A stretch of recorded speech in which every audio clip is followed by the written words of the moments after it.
Assalamualaikum warahmatullahi wabarakatuh.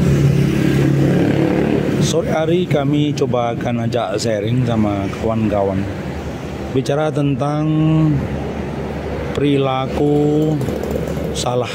Ya, makasih ya Mbak. Oke. Jadi perilaku salah atau dolim, ya. Kedoliman itu akan hadir di sekitar kita. Dolim. Apa sih dolim?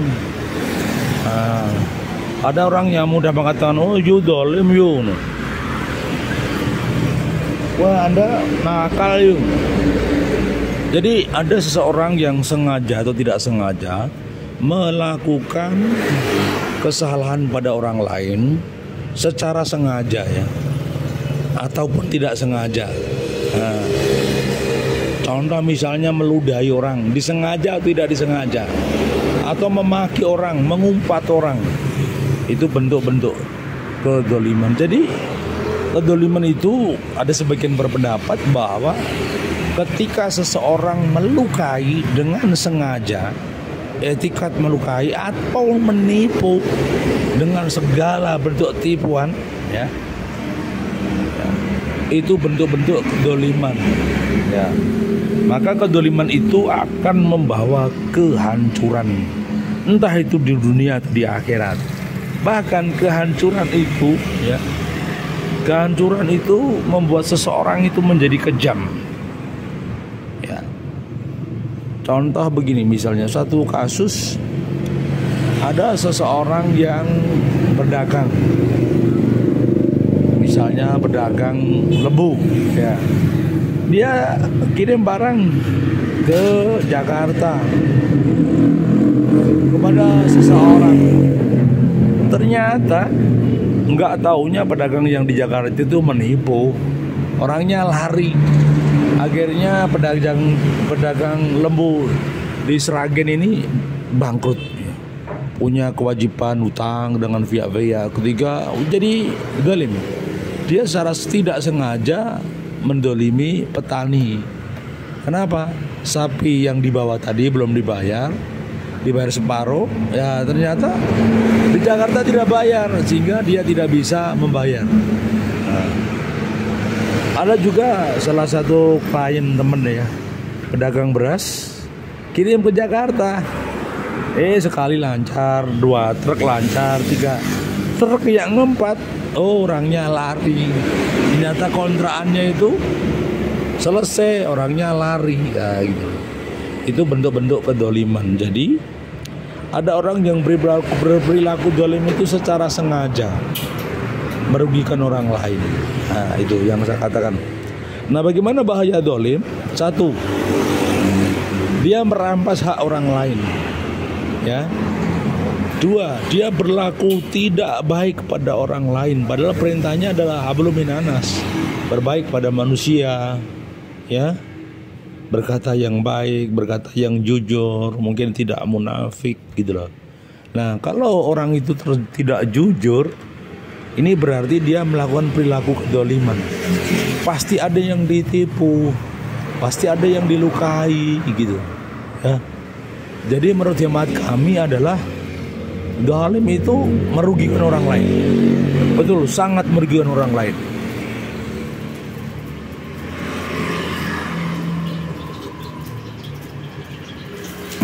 Yang ketiga, orang yang terdolimi biasanya doanya ijabah.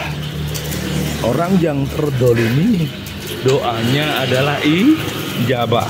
Ya, maka hati-hati. Perilaku zalim itu mengakibatkan seseorang akan dihancurkan sama Tuhan, entah itu di dunia, entah itu di akhirat.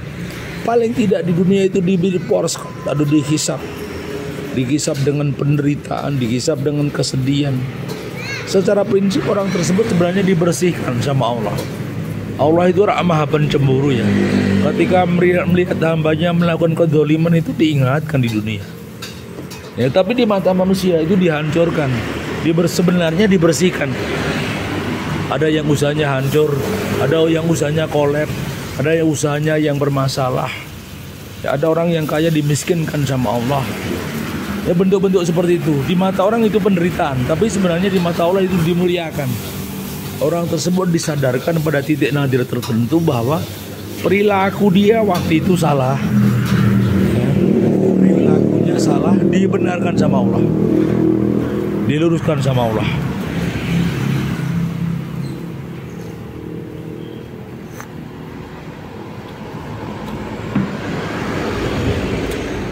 Jadi perilaku zalim itu sebenarnya mengantarkan seseorang kepada dari cahaya terang menjadi cahaya kegelapan.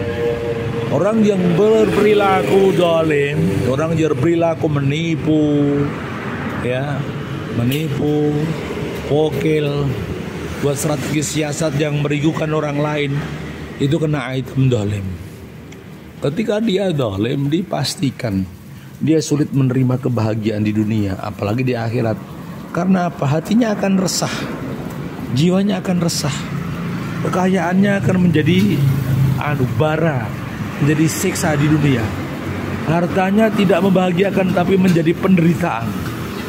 Kebahagiaan mereka hanya kamuflase, hanya tipu-tipu.